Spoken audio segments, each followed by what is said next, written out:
Ito po si Dr. Toto Kausing alias Dr. Toto Bonyog. At ito na naman natin matutunghayan ang bagong episode ng ating pakikibaka para sa katotohanan. Sa ngayon, nais pag-usapan ang tungkol sa kasinungalingan ng dating Pangulo, katraiduran. At ito ay patungkol sa pagbebenta niya ng Pilipinas, ng tubig kuno ng Pilipinas sa China. So kung ayon sa kanya, parang binabaliwala na lang. So ngayon, nais ko lang itackle yung sinasabi nila na kontrobersya. Sabi kasi ni Bongbong Marcos ay horrified. Ibig sabihin ng horrified, nabigla siya, nagulat siya. At kahindik-hindik daw kung ano mga agreement sa gitna ni Duterte at saka yung China. Kung meron man. Actually, sa totoo lang, meron talagang agreement. Kaya tama si Harry Roque na may agreement. Ang problema kasi ito kay Duterte, napakasinungaling pa-deny-deny. Ganon din si Salvador Panelo. Pero may agreement. Hindi nila pwede sabihin na wala. Yan ang problema sa kanila. Ang agreement, mamaya tatakil natin. Ngayon, anong katibayan ko na may agreement? At ano pala ang agreement? Ang agreement po ay sinasabi na binigyan niya ng pagkakataon ang China na pupunta sa Ayungin Shoal. So, kung mapupunta sa Ayungin Shoal, hindi lang yan. At pinagbigyan pa niya na mangingisda yung mangingisda ng China. Na mga, ayaw ko lang manglait, pero siyempre, we are not talking about races here. We are talking about country. The illegal acts done by China. At higit sa lahat, ang ginawa ni Duterte ay ginawa niya pagkatapos na matanggap niya ang desisyon ng kasong sinampa nila ni Noynoy Aquino nung panahon ni Noynoy Aquino sa Permanent Court of Arbitration na kung saan nanalo ang Pilipinas at sinabi ng Permanent Court of Arbitration na yung 200 nautical miles mula sa pampang ng pinakamalapit, yan yung Palawan na pampang, ay atin. Ibig sabihin, yung decision po ng tinatawag na Permanent Court of Arbitration ay hindi mo mabaliwala yon.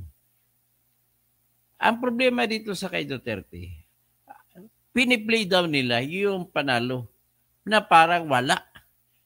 At mayroon siyang binabayaran ng mga vlogger kagaya ng mga bayaderos.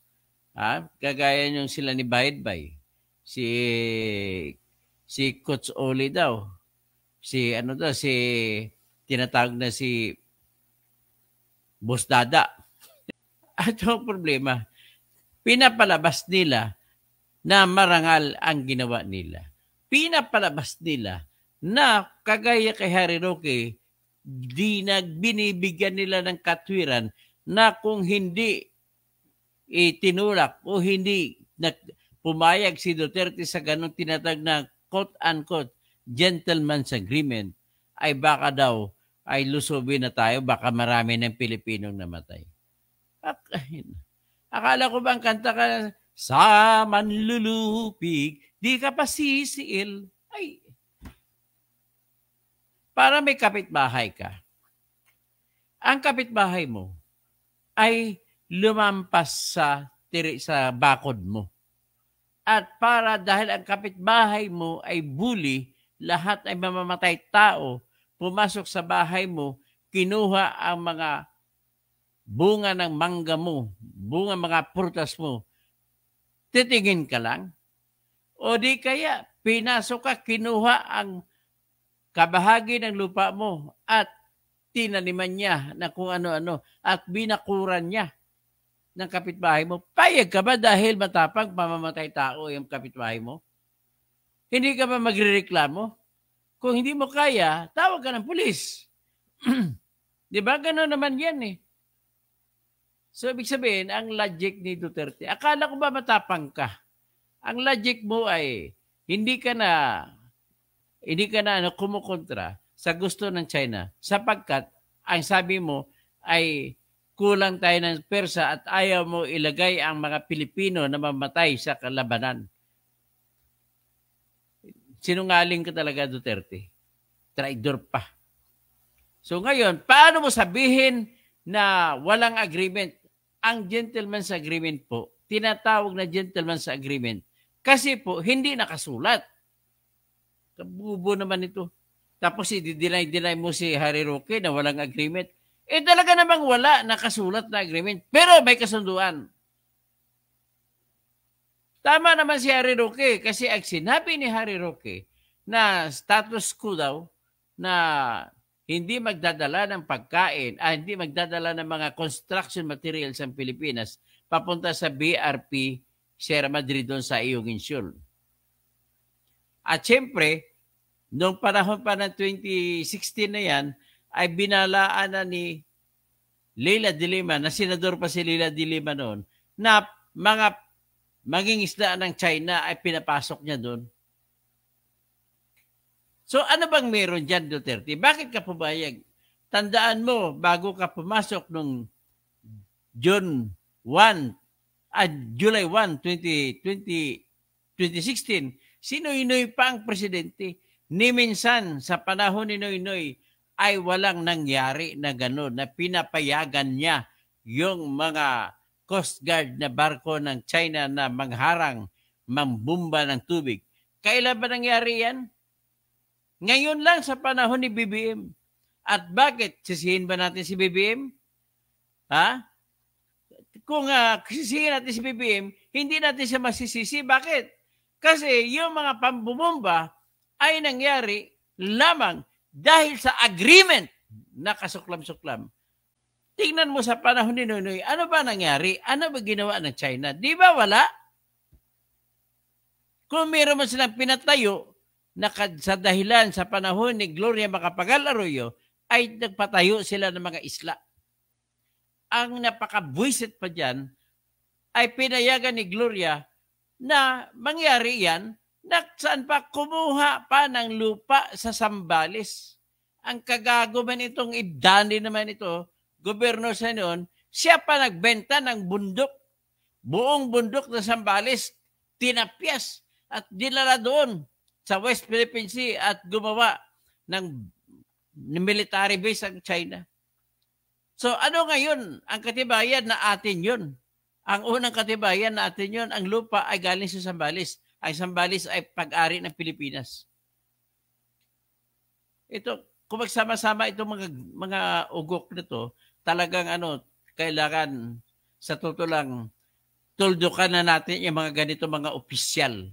Pakiusap lamang po mga kababayan ko. Tuldukan na natin po. Dapat sa 2025.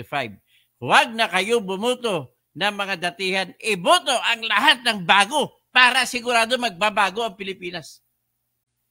Ikaw naman, Duterte, ganun din ang ginagawa mo. Kinopya mo lang ang style ni Ibdani. Dahil sa hindi na parusahan si Ibdani, marami ang sumusunod sa kanya. Kaya si Duterte ginawa niya rin. Kaya tapusin na natin ang lahat na ito sa 2025 May 5 election. Lahat ng bago, iboto nyo. Paulit-ulit lamang po ang problema ng Pilipinas. Dahil sa paulit-ulit na mga tao ang ginalagay natin sa pamunuan natin.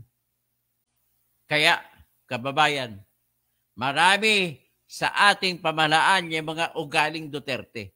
Okay lang, all right lang pumatay. Yan na ngayon ang kultura. At kung all right pumatay, all right din na magdakaw para sa bulsa. Ibibenta mo. Binenta ni Duterte ang teritoryo sa China, binigyan siya ng bilyon-bilyon piso. Akalain mo, nung umupo at nanumpa bilang presidente ng Pilipinas noong June 30, July 1 ang unang opisina na araw niya. July 16, lumabas ang desisyon ng Permanent Court of Arbitration sa The Hague ng UNCLOS Court. at panalo ang Pilipinas at diniklara ng UNCLOS ng court, ng Permanent Court of Arbitration na ang dagat hanggang 200 nautical miles o equivalent sa 340 kilometers ay pag-aari ng Pilipinas.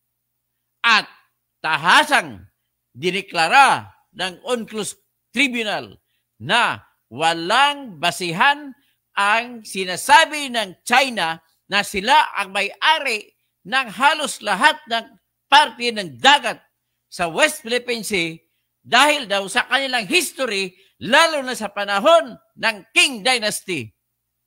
So ano ang dahilan ng tribunal ng Philippine Court of Arbitration? Yan ang tinatawag na UNCLOS. Ano ba yung UNCLOS? United Nations Convention on the Law of the Sea. Sa Tagalog pa, yun po yung batas sa dagat na nilagdaan ng maraming bansa kasama ang Pilipinas, kasama ang China. At ano ang napagkasunduan sa pinilagdaan na UNCLOS? Na ang lahat ng bansa na ilalagay may katabing dagat ang kanilang teritoryo ay aabot hindi lamang 12-mile limit na municipal waters na kung saan ang mga maliliit na mangingisda natin dyan nangingisda, kundi hanggang 200 nautical miles mula sa Pampang. At ang pinakamalapit na pampang natin doon sa West Philippine Sea ay yung Pampang ng Palawan. Mula sa Pampang ng Palawan, magbilang ka, susukat ka, magbimitro ka ng 200 nautical miles or 340 kilometers sapagkat ang isang nautical mile mayroong 1.7 kilometer. So dahil lumagda ang China sa UNCLOS, iyon ang sinunod ng Permanent Court of Arbitration.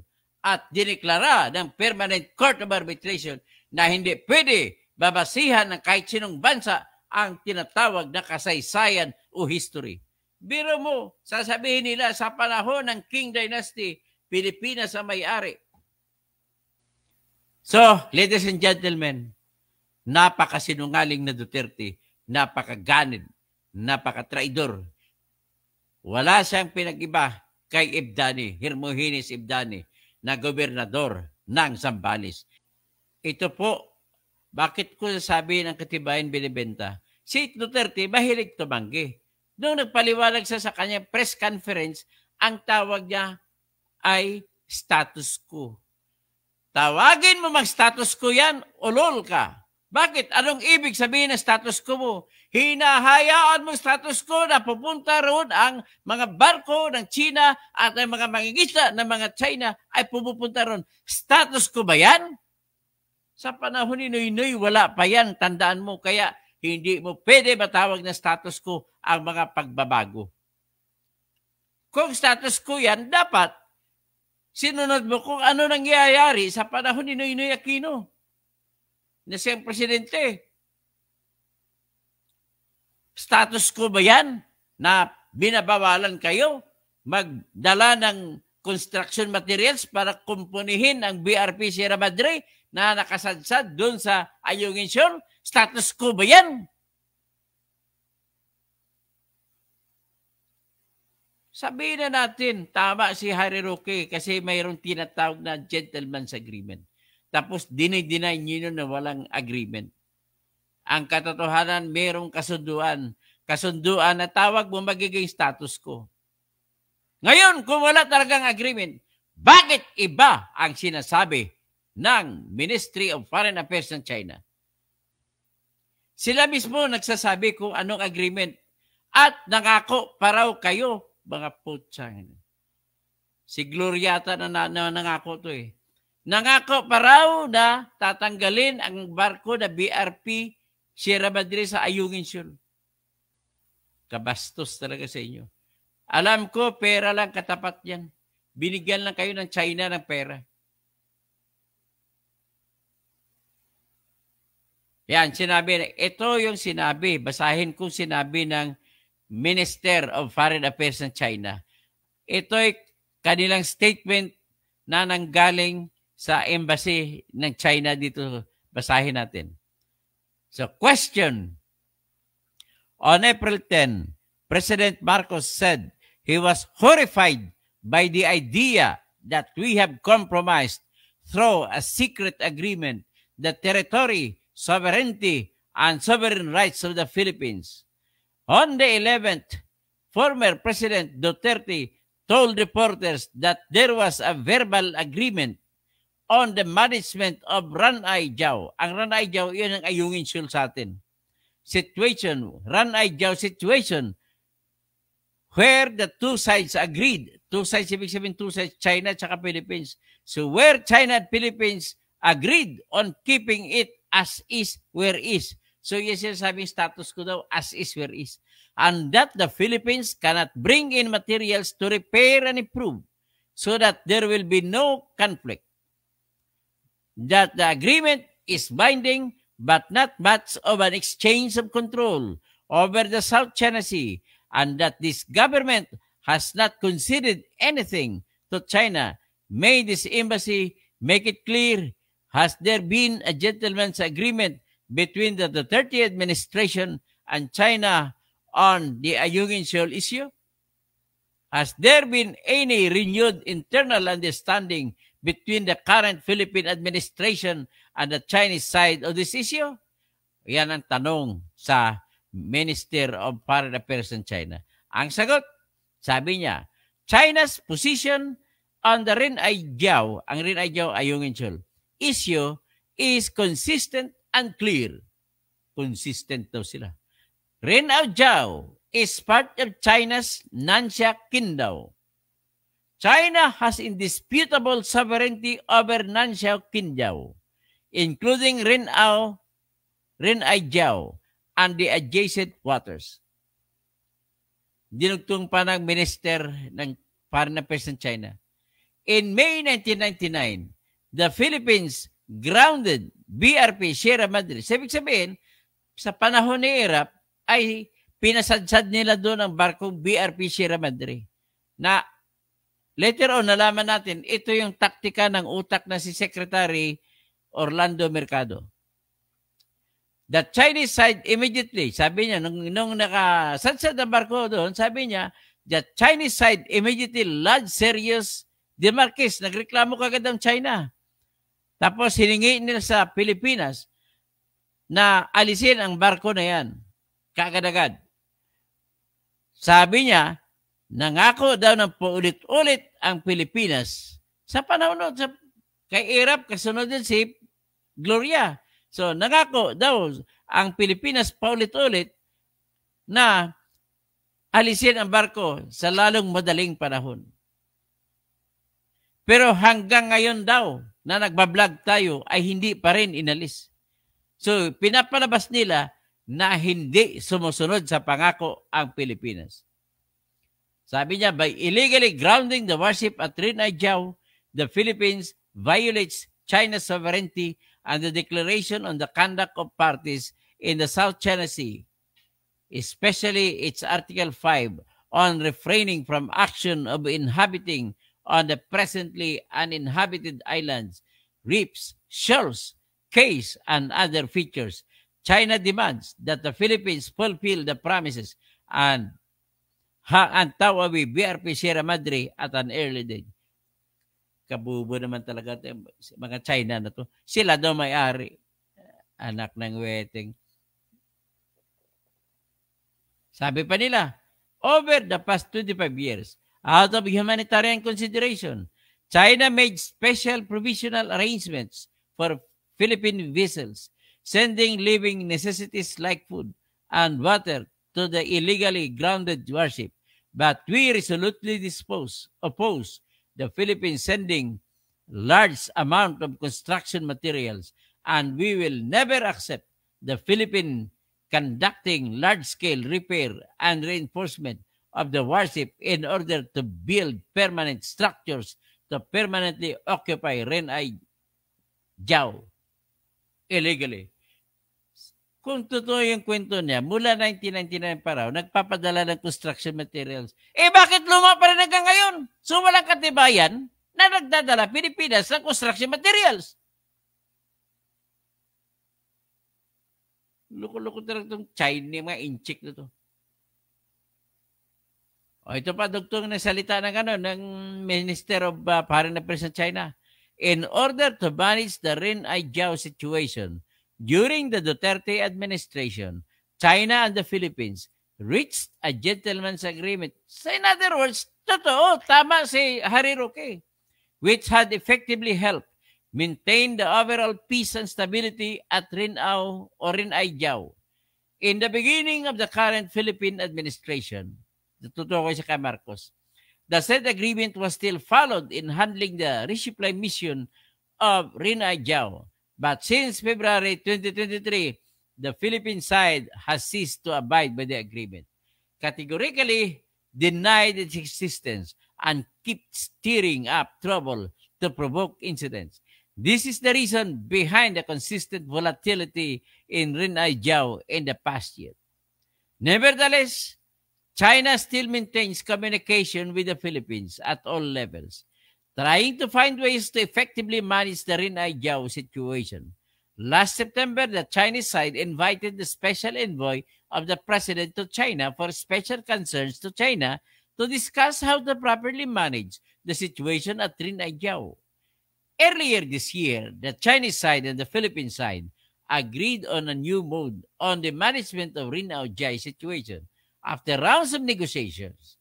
Yet again, in disregard of China's goodwill and good faith, the Philippine side repeatedly broke its promise and went back on its own word by sending construction materials to the illegally grounded warship to build a permanent outpost with fixed facilities in an attempt to permanently occupy Rin Ai-Jiao.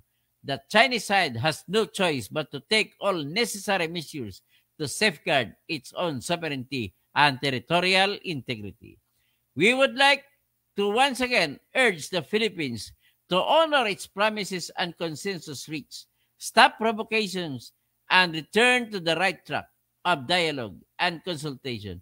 It is hoped that the Philippines will work on the same direction with China so that the two sides can jointly manage the situation at Rin Ai-Jiao and maintain the hard-won peace and stability in the South China Sea and in the region.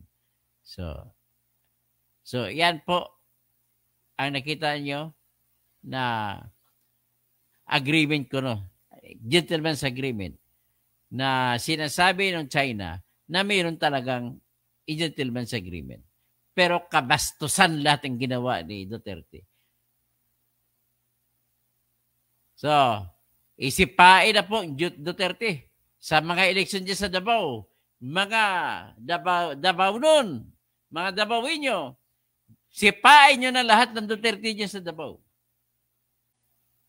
Ngayon, pasalamat tayo at kailangan aksyonan na ito ng mga senador itong patawag, itong resolution ni Senator Risa Hontiveros na kung saan ipapatawag si Duterte sa Senate hearing para malaman kung paano nagkabentahan, paano nagsimula, para malaman na rin kung paano nagsimula yan, para malaman na rin kung talagang binenta din ba ni Erap. Kasi tinatanggi din ni Jinggoy at ni JB Ejercito na binenta doon ng tatay nila ang West Philippine Sea sa China.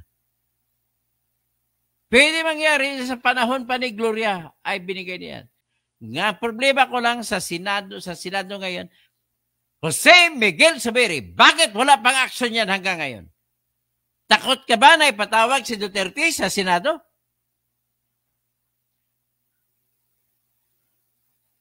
Ang problema din kasi dito, walang binanggit kung sinong committee ang mag-handle.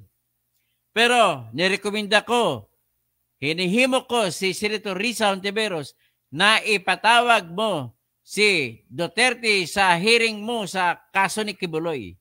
Total, hindi pa tapos ang kaso ni Kibuloy. Ipatawag mo para malaman natin bakit, ano ang kwento na totoo sa likod ng pinalabas na pagtalaga ni Kibuloy kay President Duterte na magiging overall administrator ng lahat ng kayamanan ng simbahan at ng kayamanan ni Kibuloy. Diyan natin malalaman. Bakit takot kay Duterte magpatawag? Hindi ko maintindihan ito si Robin Padilla. Bakit kampi ng kampi kay Duterte? Hindi ko rin malalaman kung bakit ayaw tumudo na banata ni Bongbong Marcos si Duterte. Ano bang nasa likod yan? At hindi ko malalaman bakit sila ni Amy ay kakampi ng kampi kay Duterte. Si Lito Lapid, kampi ng kampi kay Duterte. Si Tol Tolentino, kampi ng kampi kay Duterte. Si Bato, si Bongo. At si Rapi Tulfo, hindi tinitira si Duterte. Hindi rin tinitira si Marcos. Hindi rin tinitira si Kibuloy. Rapi Tulfo, saan ka ba? Kanino ka? Ito po napala natin mga kababayan ko. Napapala natin. Dahil din, sa totoo lang, hindi ko dapat sisihin ang mga botante natin. Kasi sa katotohanan, kahit sino iboto ninyo, ang binoto pa rin ng Smartmatic ang mananaig. Bakit ayaw ni Bongbong matira-tira ng husto si Duterte? Ang pinakamalapit kong sagot ay ganito. Dahil si Duterte ang may control ng Smartmatic noong eleksyon. At dahil si Duterte ang may control na ipanalo niya ang lahat ng kandidato niya noong 2019 midterm election. At nautso diretso ang mga kandidato ng oposisyon. At hanggang ngayon, yan ang sikreto na ayaw ni Bongbong mabulgar na ang nag-arrange para manalo sila ni Sara Duterte at ang kanilang mga kasamahan na mga party list na mga walang kwenta kagaya ng ACT-CIS, Agre, Alona, Abono, ano pa, ay nanalo. Dahil bininiubra nyo, agimat ni Bong Revilla.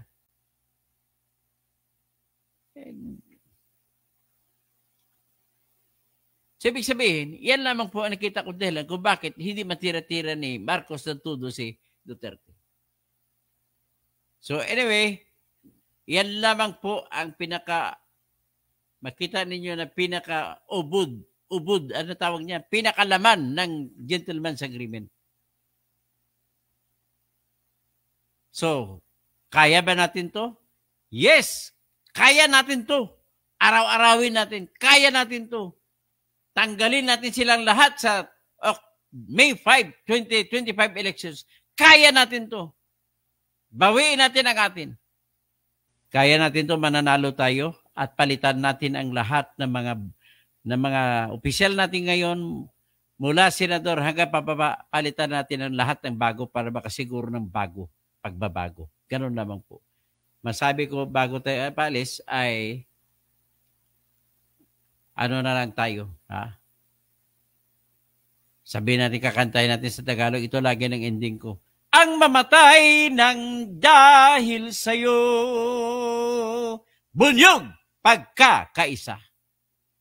Bunyog, bunyog, halikan na kasama ka. Bunyog, kapag buklod ay may pag-asa. Luzon, Visayas, Mindanao, isa ang pananaw. Sa bagong Pilipinas ang bunyog isisigaw.